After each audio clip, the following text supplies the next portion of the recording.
கொடைக்கானலுக்கு வரும் சுற்றுலா பயணிகள் இயற்கை எழிலை ரசிப்பதுடன் அங்கு விற்கப்படும் சாக்லேட்டையும் ஆர்வமுடன் வாங்கிச் செல்கின்றனர். அது குறித்த ஒரு செய்தி தொகுப்பை தற்போது பார்க்கலாம். சிறுவர்கள் முதல் முதியவர்கள் வரை சாக்லேட்டை விரும்பாதவர்கள் யாருமே இருக்க முடியாது. ஆங்கிலேயர்கள் தங்கள் சுய தேவைக்காக அவரவர் வீடுகளிலேயே சாக்லேட்டை தயாரிக்க ஆரம்பித்தனர்.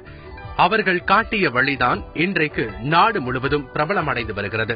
மலைகளின் இளவரசி என்று அழைக்கப்படும் கொடைக்கானலுக்கு வரும் சுற்றுலா பயணிகள் இயற்கை எழிலை ரசிப்பதுடன் அங்கு தயாராகும் ஹோம்மேட் சாக்லேட்டுகளை விரும்பி வாங்கிச் செல்வதாக கூறுகின்றனர் சாக்லேட் தயாரிப்பில் ஈடுபட்டுள்ளவர்கள்.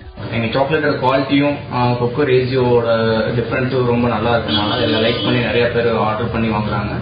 நிறைய பேர் திருப்பி அதே கஸ்டமர்ஸ் திருப்பி வரும்போது கொடைக்கானலுக்கு டூரிசம் வரும்போது திருப்பி எங்க கடையே லைக் பண்ணி வந்து வாங்குவாங்க. எல்லாமே சாக்லேட்ஸ்ல இருந்து எல்லாமே வாங்குவாங்க. சர்க்கரை நோயாளிகளுக்காக சுகர் ஃப்ரீ சாக்லேட்டுகளும் தயார் செய்து கொடுக்கின்றனர்.